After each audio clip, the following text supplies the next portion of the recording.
مولانا صاحب کا ایک جملہ سونے کے قلم سے اور سونے کے پانی سے لکھنے کے یعنی قابل ہے. انہوں نے کہا تھا بتاؤ خلفائے راشدین نے کون سی اپنی جدادیں منائی ہیں, اپنے بچوں کے لیے کیا چھوڑ کے وہ مرے ہیں کہ تم کہو کہ انہیں لالچ تھی. پوری زندگی چٹائی پہ حضرت عمر سوتے رہے مسجد کے اندر, اپنے بچے کو خلیفہ نہیں نامزد کیا. لوگوں نے حالانکہ مشورے دیے ہیں, حضرت ابو بکر نے اپنے بچوں کو خلیفہ نامزد نہیں کیا. پوری زندگی کس برسی میں ایک اسلام کے غالب ہونے تک ساری تکلیفیں اللہ سے اٹھائیں. جب اس کا فروٹ کھانے کا وقت آیا ہے اس وقت بھی جنگوں کی مصیبت کاٹ رہے ہیں. بوڑھے وقت میں تو انسان آرام کرتا ہے. 2.25 سال حضرت ابو بکر کی ایک رات بھی سکون سے گزری ہے. کتنے معاذوں میں جنگ کھولی ہے, منکرین زکات, مسلمہ کذاب, پرشین امپائر, اور ایون رومن امپائر کے لیے بھی آپ نے اپنے وہ جب حضرت بلال نہیں ان کو روک رہے تھے, حضرت بلال کو بھی بھیجنا پڑا. حضرت عمر کی پوری زندگی جنگوں سے عبارت ہے. پھر اپنی اولاد کے لیے کیا چھوڑ کے مرے. زیادہ زیادہ خلیفہ بنا جاتے ہیں نا. جنہوں نے خلیفہ بنایا بنو امیہ نے, وہ نظر آ رہا ہے دنیا کے لیے سب کچھ کیا. جنہوں نے اللہ کے لیے کیا انہوں نے تو اپنی اولاد کو کچھ نہیں دیا. اولاد تو ان کی اسی طرح ہی رہی ہے. محمد بن ابی بکر کو بنو امیہ نے قتل کیا, عبد الرحمن بن ابی بکر کو بنو امیہ نے قتل کیا. ویسے تو کہتے ہیں جی حضرت ابو بکر کی جو اولاد سے ہے امام جعفر, ٹھیک ہے, تو یہ بتاؤ نا امام جعفر حضرت ابو بکر کی اس اولاد سے ہیں کہ جس اولاد کو بنو امیہ نے قتل کروایا ہے. محمد بن ابی بکر اگلی گل نہیں دستے, ادھی گل دستے نے. اس کو تو آپ درست ہی نہیں سمجھتے. یعنی اس سے مراد میں ناسبیوں کو کہہ رہا ہوں. اور ہمیں دوز لگاتے ہیں جی جو ائمہ تھے اہل بیت کے وہ تو حضرت بکر کی اولاد میں. کیڑی اولاد؟ وہ اولاد جدی پرورش مولا علی نے کی تھی, محمد بن بکر کی, جو جنگ جمل میں حضرت عائشہ کو سمجھاتے تھے.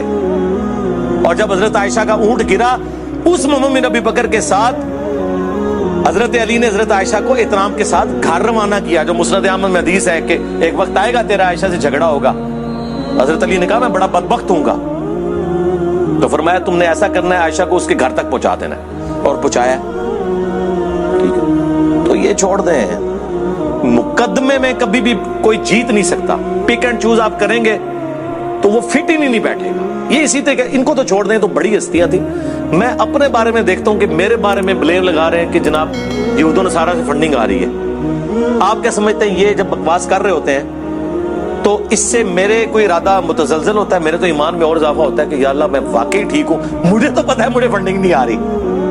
ٹھیک ہے, تو میں تو اور پکا ہو جاتا ہوں نا. اس کے جھوٹے الزام لگانے سے کیا سمجھتے ہیں یہ کہ مجھے پیچھے کر لیں گے؟ میں تو اور چڑھ کے آؤں گا. انہوں نے ٹرینڈ چلایا, میں لا کے ہاتھ پڑا چڑی. انہیں اس وقت انہوں روندے ہون گے کہ ایسی ٹرینڈ کیوں چلایا, اور ٹرینڈ بھی خیر ان کے اوپر الٹ گیا. اس ٹرینڈ میں تو سارے میکسیمم کمنٹس ہمارے حق میں تھے, ان کے حق میں تو بہت تھوڑے کمنٹس تھے. یہ چیز دیکھیں, پک اینڈ چوز نہ کریں مقدمے میں. وہ بخاری مسلم میں وہ جو لمبی حدیث ہے جو نبی علیہ السلام اپنی بیویوں سے ناراض ہو گئے تھے, ایلا کیا تھا 1 مہینے کے لیے, گھر کی چھت پہ شفٹ ہوئے, سیدنا عمر ملنے گئے تو نبی علیہ السلام کے اوپر کرتا بھی نہیں تھا, صرف تامت تھی, اور آپ ایک کھجور کی چٹائی پہ لیٹے ہوئے تھے. اٹھے تو کمر مبارک پہ چٹائی کے نشان تھے. سیدنا عمر نے رونا شروع کر دیا. اللہ کے رسول صلی اللہ علیہ وآلہ وسلم کیسر و کسرا دنیا کے مزے لوٹ رہے ہیں اور آپ اللہ کے پیغمبر ہو کے آپ کی یہ حالت ہے.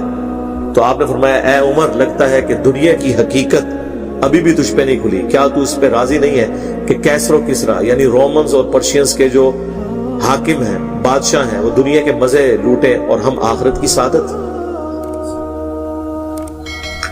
حضرت عمر کو جب یہ بات نبی علیہ السلام کہہ رہے تھے کہ لگتا ہے ابھی بھی دنیا کی حقیقت تم پہ نہیں کھلی, تو بعد والے لوگ تو پھر کسی کھاتے میں نہیں. لیکن پھر جناب حضرت عمر کی پھر ایسی حقیقت کھلی دنیا کی ان پہ, نہ حرام کھایا نہ کسی کو کھانے دیا. حضرت ابو بکر کی للہیت آپ دیکھیں, پوری زندگی جس بندے کی وجہ سے حضرت ابو بکر کو ذہنی ٹینشن رہی ہے وہ حضرت عمر ہے. آپ جتنی احادیث اٹھا کے دیکھیں, حضرت ابو بکر کے ساتھ ہمیشہ اختلاف رائے حضرت عمر نے کیا ہے. وہ بخاری مسلم میں نہیں آتا, صحیح بخاری میں وہ مشہور حدیث ہے جس پہ وہ آیات نازل ہوئی تھی لا ترفعوا اصواتکم فوق صوت النبی. وہاں پہ حضرت ابوبکر نے مشورہ دیا یا رسول اللہ فلاں قبیلے کا امیر فلاں کو مقرر کریں، کیونکہ وہ نیو مسلم قبیلہ تھا. نبی اسلام کی عادت تھی کہ آپ کوئی بھی نیو مسلم ہوتا تھا نا، اس قبیلے کا ایک امیر مقرر کرتے تھے تاکہ بعد میں اس سے کمیونیکیٹ کر کے تو قبیلے تک بات پہنچے. حضرت عمر نے کہا نہیں یا رسول اللہ فلاں بندہ زیادہ بہتر ہے. اس پہ حضرت ابوبکر نے کہا کہ تم ہمیشہ میری بات کی مخالفت کرتے ہو. بس اسی چپکلش میں آوازیں بلند ہوئیں، لیکن آوازیں وہاں بلند ہوئیں جو اس کائنات میں اللہ کے بعد سب سے ریسپیکٹیبل پرسنالٹی محمد رسول اللہ صلی اللہ علیہ وآلہ وسلم. قرآن نازل ہو گیا کہ نبی کی آواز سے بھی اپنی آواز کو بلند نہیں کرنا. لا ترفعوا اصواتکم فوق صوت النبی. اور اگر تم نے اپنی آواز کو نبی کی آواز سے بلند کیا تو تمہارے اعمال برباد کر دیے جائیں گے اور تمہیں خبر بھی نہیں. اور ان سے ایسی گفتگو نہیں کرنی جس طرح تم آپس میں کرتے ہو. یہ نہ ہو کہ ابوبکر عمر یہ سمجھ لیں کہ یہ تو ہمارا داماد ہے اور بچوں کی جگہ ہوتا ہے داماد. نہ وہ اللہ کے رسول ہے. ہاں جی. اما عائشہ نے کبھی نہیں کہا کہ میرے خاوند نے فرمایا.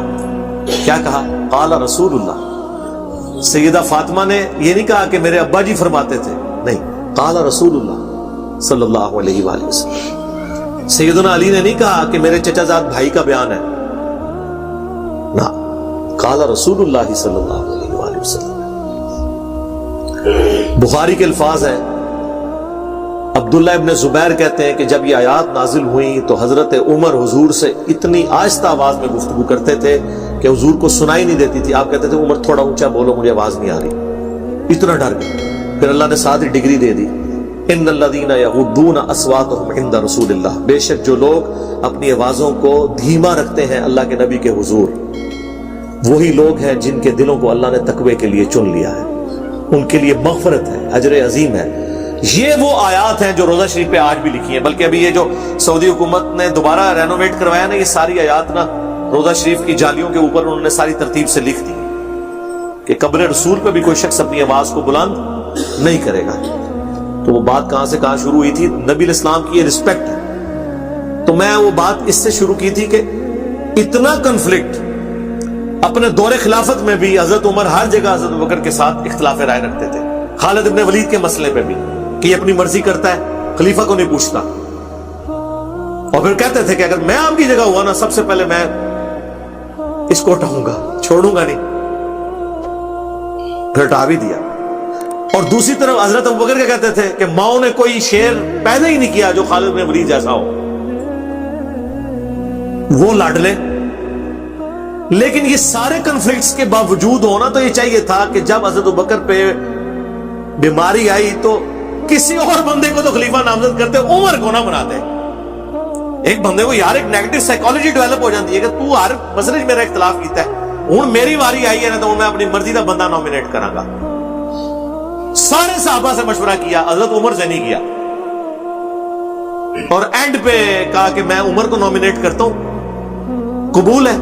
پہلے تو سارے کہہ رہے تھے، جیسے ہمیں لوگ کہتے ہیں جنہیں سب کو کام دوسرا دین دا بڑا شوق ہے کرنے دا، کام دا سنیا دوبارہ کال ہی نہیں آتی. اے جی انگریزی ترجمہ کرنا کرو، اے جی لکھنا ہے لکھو. تو وہ شروع میں جوش چڑھتا ہے. جب حضرت ابوبکر نے نامینیٹ کیا کہ یہ ہے بندہ، کیونکہ یہ مشورے سے ہوا ہے، یہ ڈکٹیٹرشپ نہیں تھی. سارے صحابہ تھے اس وقت، قبائل کے سردار سے ہی پوچھا جاتا تھا نا. سارے قبیلوں کے سردار جب کہہ رہے ہیں کہ عمر کو بنا دیں، یہ نہیں کہا، یہ کہا کہ آپ ہمارے خیر خواہ، آپ جس کو بھی بنا دیں. جب بنایا تو پھر چیما گوئی شروع ہو گئی، کیڑا بندہ لاتا ہے ساڑھے تے، تو بڑا ڈنڈ ہے. پھر حضرت بکر نے کہا کہ ایک طرف تم کہتے ہو میں تمہارا خیر خواہ ہوں، اچھا وہ میرا خیال ہے وہ بھی سوچ رہے ہوں گے کہ عمر کو تو نہیں یہ بنائیں گے. ظاہر ہے ادھر بھی جو مشورے دیتا ہے نا بندے کو بار بار، آپ ہمارے پولیٹیشنز کو بھی دیکھ لیں، جو بندہ ان کی پالیسی سے اختلاف کرتا ہے نا، سب سے پہلے اس کو پوسٹ ہٹاتے ہیں. جدھر موقع ملتا ہے وہ کہتے ہیں یار ان تو سائڈ تے کرنا، یہ تو جان چھڑاؤ یار، یہ بڑے مشورے دیتا رہتا ہے منو. تو وہ ایکسپیکٹ نہیں کر رہے تھے کہ حضرت عمر کوئی، اور حضرت عمر سے نہیں پوچھا. حضرت عمر ناراض ہو کہ آپ نے مجھ سے پوچھے بغیر نامینیٹ کر دیا ہے. تو حضرت ابوبکر نے کہا مجھے اگر یہ بات پتہ ہوتی نا، میرے علم میں کہیں یہ بات کونے میں بھی ہوتی نا کہ تم خلافت کی خواہش رکھتے ہو تو میں تمہیں نامینیٹ ہی نہ کرتا. مجھے پتا تھا میں تمہیں پوچھوں گا اور تم انکار کرو گے. بہرحال اب یہ میں نے نامینیٹ کر دیا. اور پہلی نصیحت کی اتق اللہ یا عمر, اے عمر اللہ سے ڈرنا. اور ڈرتے ہوئے یہ چیز ذہن میں رکھنا کہ اگر ایک بندہ بھی جنت میں جا رہا ہے تو اللہ کی رحمت سے امید رکھنا کہ وہ تم ہو, اور اگر ایک بندہ بھی جہنم میں جا رہا ہے تو ڈر جانا کہ تم نہ ہو. تو یہ لوگوں میں للہیت تھی. ہم لوگ تو بس اس قسم کی باتیں ہی کرتے ہیں. تکلیفیں جن لوگوں نے اٹھائی ہیں نا جی, ان کے نام آج تک زندہ ہیں. رضی اللہ عنہ انہیں کہتے ہیں, علیہ السلام کہتے ہیں یا ایھا الذین آمنوا لا ترفعوا اصواتکم فوق صوت النبی. بڑی اہم ترین یہ آیات آ رہی ہیں اگلی دو. اے ایمان والو, اپنی آوازوں کو مت بلند کرو نبی صلی اللہ علیہ وآلہ وسلم کی آواز سے. وَلَا تَجْهَرُوا لَهُ بِالْقَوْلِ كَجَهْرِ بَعْضِكُمْ لِبَعْضٍ. اور آپ صلی اللہ علیہ وآلہ وسلم کے ساتھ اس طریقے سے اونچی آواز میں گفتگو مت کرو جس طرح تم آپس میں ایک دوسرے کے ساتھ کرتے ہو. آپ صلی اللہ علیہ وآلہ وسلم کا ایک پروٹوکول ہے, ان تحبط اعمالکم وانتم لا تشعرون. کہیں ایسا نہ ہو کہ تمہارے اعمال برباد کر دیے جائیں اور تمہیں خبر بھی نہ ہو.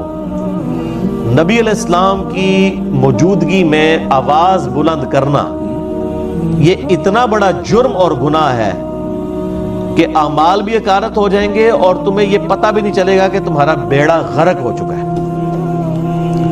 اور یہ آیت آپ کو پتہ ہے کن لوگوں کے بارے میں نازل ہوئی ہیں جو اس امت کے سب سے بہترین لوگ ہیں؟ حضرت ابو بکر اور حضرت عمر رضی اللہ تعالی عنہما.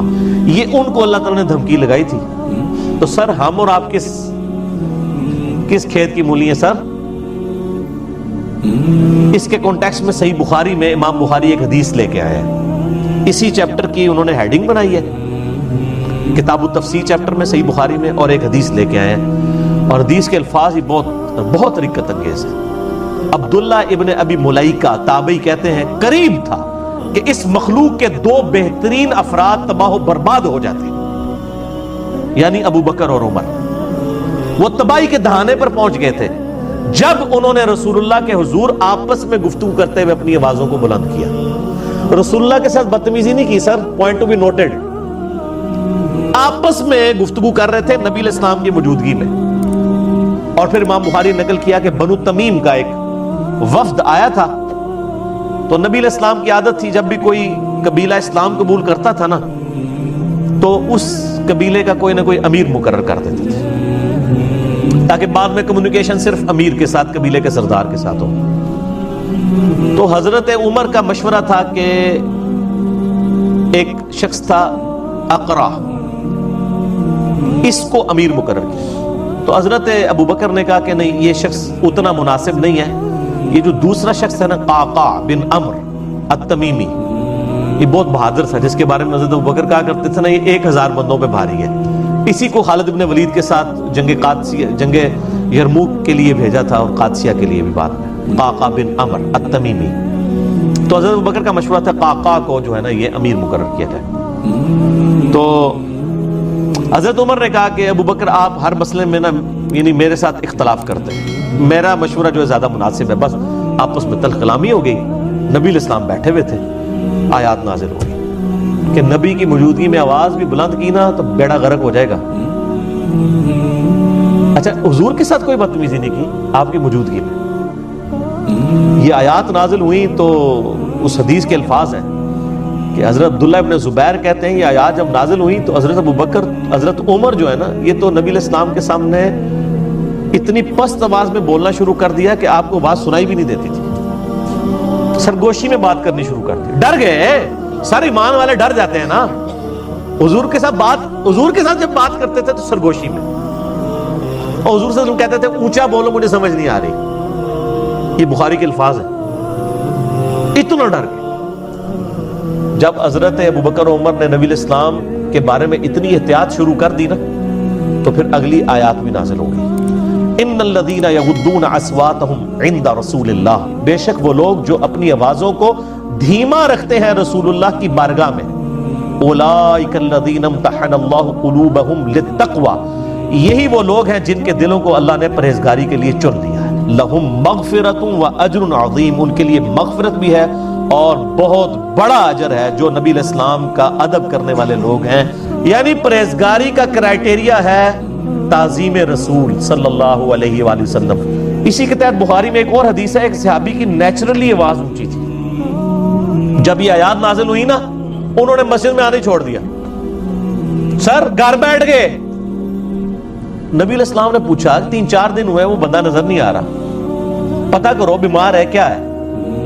پتہ کرنے گئے تو انہوں نے کہا جی میرے قرآن میں تو آیات نازل ہو گئی کہ جس کی آواز بھی بلند ہوئی تو مارا گیا، تو میری تو آواز ویسے ہی اونچی ہے، تو میں تو پھر وہاں پہ گیا تو میرا تو بیڑا غرق ہو جائے گا. اور وہ یہ سمجھ رہے کہ میرے بارے میں نازل ہوئی ہے، انہوں نے خود ہی ایزیوم کر لیا. نبی علیہ السلام نے پھر پیغام بھجوایا کہ وہ مومن ہے، اس کی آواز نیچرل اونچی ہے، اس کو تیرے بارے میں مسئلہ کوئی نہیں ہے. یعنی ان کی نیچرل آواز تھی تو ان کو بینیفٹ آف ڈاؤٹ دیا گیا کہ یہ اونچا بولتے ہیں، وہ اولا بم ہے. یہ ان لوگوں کے بارے میں، یعنی کہ آپ اسلام کی موجودگی میں جو جان بوجھ کے کوئی جھگڑا کر کے آواز بلند کریں، اس طرح کی صورت ہے. ویسے اگر کوئی بولنے میں ویسے جس کی آواز بلند ہے تو اس کو بینیفٹ آف ڈاؤٹ دیا گیا. یعنی یہی دین فطرت ہے نا. بخاری میں 4 جگہ وہ حدیث آئی ہے. سیدنا ابوبکر آپ کی میت کے اوپر خطبہ یہ دے رہے ہیں کہ جب نبی علیہ السلام کی ڈیتھ ہوئی تو حضرت ابوبکر صدیق حجرہ عائشہ میں داخل ہوئے، رسول اللہ کے چہرہ مبارک سے کفن کو ہٹایا، آپ علیہ السلام کے ماتھے پہ بوسہ دیا اور کہا یا رسول اللہ، اللہ تعالیٰ آپ کے 2 موتیں جمع نہیں کرے گا. ایک موت آپ کا مقدر تھی، وہ آپ کو آ گئی. اور پھر باہر نکل کے ممبر پہ چڑھ گئے. حالانکہ حضرت عمر لوگوں کو کہہ رہے تھے کہ جو یہ کہے گا کہ رسول اللہ فوت ہو گئے میں اس کی گردن اتار دوں گا. حضرت ابوبکر نے خطبہ دیا اور کہا کہ عمر کو اس کے حال پہ چھوڑ دو. اور آپ نے پہلا جملہ اتنا گستاخانہ بولا حمد و صلات کے بعد. آج کی ڈاکٹرن میں 295C لگتی ہے اس کے اوپر، ہمارے نزدیک تو بالکل صحیح بولا. الا من کان یعبد محمدا فإن محمدا قد مات. کان کھول کر سن لو، جو بھی تم میں محمد کی عبادت کرتا تھا جان لے کہ محمد مر چکے. تازہ کریں. میرے خلاف کلپ بنائے ہوئے ہیں، یہ کہتا ہے مر چکے. اوے ابو بکر صدیق نے کہا ہے رضی اللہ تعالیٰ عنہ. ڈنگرو، کس کو گستاخ کہہ رہے ہو؟ انجینئر کو نہیں، انجینئر کے امام کو گستاخ کہہ رہے ہو. ابو بکر صدیق رضی اللہ تعالیٰ عنہ، یہ ان کا خطبہ ہے. اور اس سے بڑھ کر یہ ہے ہی جملہ بھی فرضی تھا. صحابہ میں کون حضور کی عبادت کرتا تھا؟ یہ ہوتے ہیں تنو اور کوئی نہیں گل بھی تو یہی گل کہنی ہے تھے. تو پڑھ وما ارسلناک الا رحمۃ للعالمین. تو پڑھ ان اللہ و ملائکتہ یصلون علی النبی صلی اللہ علیہ وآلہ وسلم. نہیں، صحابہ کو پتا تھا اس موقع پہ یہی بات، کیونکہ اس انسانیت نے سب سے بڑا شرک ایک نبی کے نام پہ ہی دیکھا ہے، عیسیٰ ابن مریم کے نام.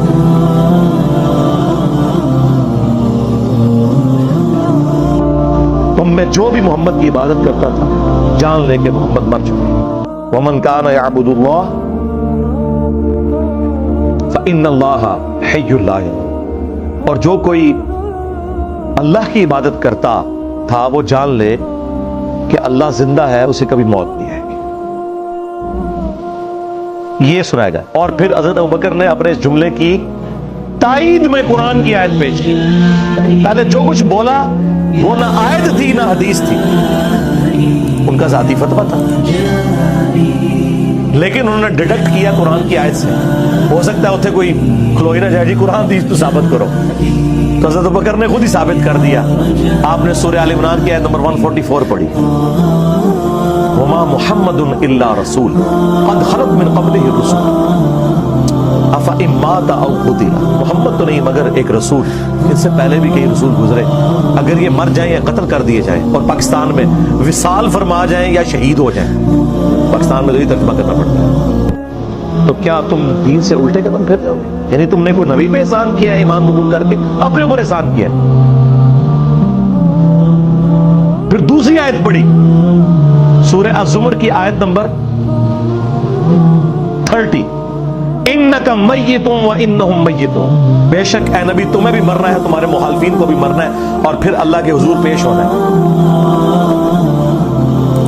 اندازہ کریں.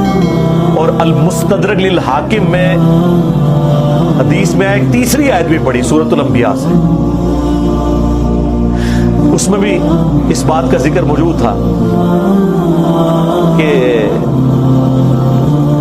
اگر رسول اللہ کو موت آئے گی تو آپ کے مخالفین کو بھی موت آ جائے گی۔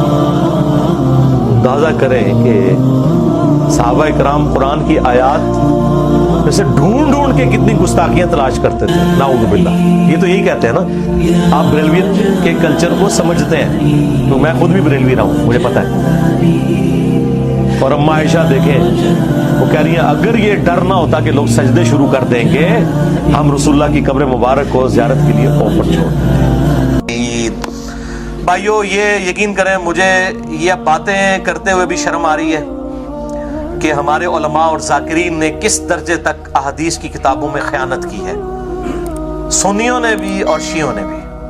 اس میں سے میں آپ کو اب ایک ایک مثال دینے لگا ہوں، اس کے بعد آپ کے رونگٹے کھڑے ہو جائیں گے، اور اس کے بعد میں سمجھتا ہوں کہ یہ چیز ویڈیو ریکارڈنگ میں لا کے اہل سنت عوام کو میں نے سنیوں کے مولویوں پہ مسلط کر دیا، آپ سمجھ لیں، اور اہل تشیع عوام کو ان کے ذاکرین کے اوپر مسلط کر دیا، جو بھی کتمان حق کر رہے ہیں اور حق کو چھپا رہے ہیں۔ حجت الاسلام مفتی جعفر حسین صاحب کا جو اردو ترجمہ ہے نہج البلاغہ کا، پیج نمبر 617 اور خطبہ نمبر ہے 225، یہ میں ادھر سے پڑھنے لگا ہوں۔ فرحان بھائی یہ والا پیج بھی ذرا ان کو دکھا دیجئے جو کارستانی ہوئی ہے، تاکہ ان کو یہ پتہ چل جائے کہ یہ کس لیول کے اندر جو ہے وہ بے ایمانی کی گئی ہے۔ یہ میرے بھائیوں، یہ خطبہ، یہ والا پیج فرحان بھائی، یہ خطبہ نمبر ہے 225، یہ ریڈ کلر سے آپ دیکھ رہے ہیں کہ میں نے انسرکل کیا ہوا ہے۔ فلاں کے بارے میں نہ نہیں لکھتے، چھپا جاندے نے، فلاں، یہ فلاں پھر میں بتاتا ہوں فلاں کون تھا جس کے بارے میں مولا علی علیہ السلام نے تعریفی کلمات کہے اور انہوں نے چھپا لیے۔ اب یہ خطبہ میں آپ کو ورڈ بائی ورڈ یہ مفتی جعفر صاحب کا ترجمہ ہی پڑھ کے سناتا ہوں، یہ آپ ذرا سنیے۔ خطبہ نمبر ہے 225، پیج نمبر 617، اور اردو ترجمہ سنیں۔ فلاں شخص کی کارکردگی کی جزا اللہ ہی ان کو دے۔ اب یہ فلاں کون ہے کوئی نہیں بتایا، کیونکہ وہ کوئی ایسی شخصیت تھی جس سے شاید اس کتاب کے لکھنے والا یا اس کا کاتب کو چڑ کھاتا تھا۔ یہی بے ایمانی میں آپ کو ابو داؤد سے بھی دکھاؤں گا۔ ابو داؤد میں تو بے شمار کسی قسم کی فلاں والی بے ایمانیاں ہوئی ہوئی ہیں۔ ہم ان اماموں کو نہیں کہتے، ہو سکتا ہے کاتبین نے کی ہو یا بعد بھی کو مولوی وڑ گیا ہوئے بچ، مولوی وڑ دے تو کٹ کوئی نہیں سکتا سوائے میرے، کیونکہ میں نے جو وڑ کے نکلے ہیں، دائیاں کو ٹیڈ نہیں چھپے ہوتے، ٹھیک ہے نا، دائیاں کو ٹیڈ نہیں چھپے ہوتے۔ جو دائی ہوتی ہے نا اس سے پیٹ تو نہیں چھپا ہوتا، اس کو تو پتا ہوتا ہے کہ یہ پریگنینسی کا کون سا مہینہ چل رہا ہے۔ تو یہ اب آپ دیکھیں، فلاں شخص کی کارکردگیوں کی جزا اللہ ان کو دے، انہوں نے ٹیڑے پن کو سیدھا کیا، مرض کا چارہ کیا، فتنہ و فساد کو پیچھے چھوڑ گیا اور سنت کو قائم کیا، صاف ستھرے دامن اور کم عیبوں کے ساتھ دنیا سے رخصت ہو گیا۔ یعنی اپنی اگزامپل کوئی نہیں چھوڑی انہوں نے، اس طرح سسٹم کو انہوں نے اسٹیبلش کیا۔ اللہ اکبر۔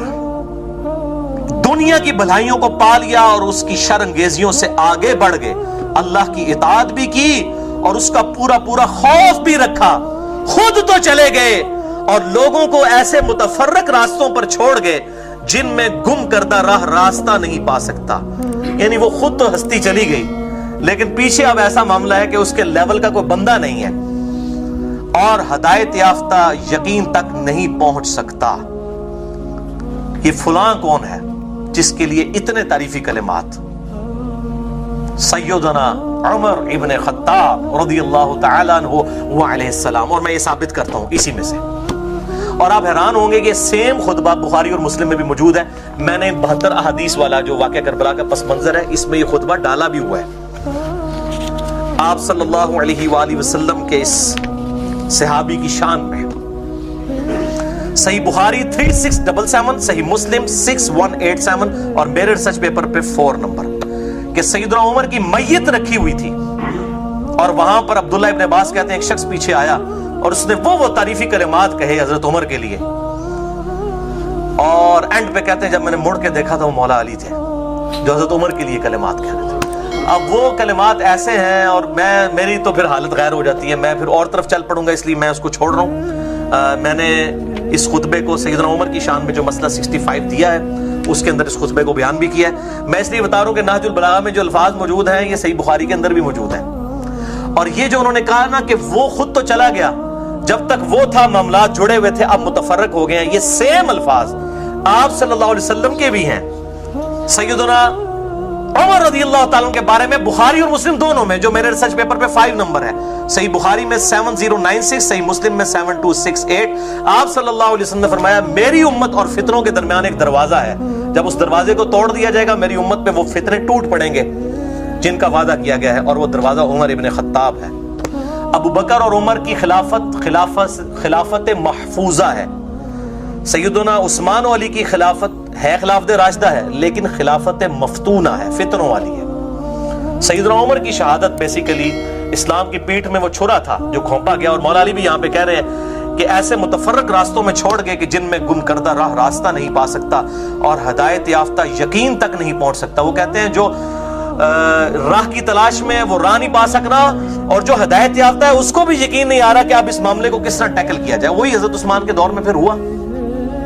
اب یہ الگ سے ایک باب ہے، میں اب وہ ساری احادیث سیدنا عثمان کی شہادت کے اسباب کے ہیں بخاری مسلم کے حوالے سے، اس میں انشاءاللہ ایڈ کرنے جا رہا ہوں۔ 8 پیجز اور بڑھ جائیں گے، 50 کے قریب روایتیں، پھر 200 روایتیں 72 کے ٹائٹل سے اس 5B ریسرچ پیپر میں انشاءاللہ ہو جائیں گی۔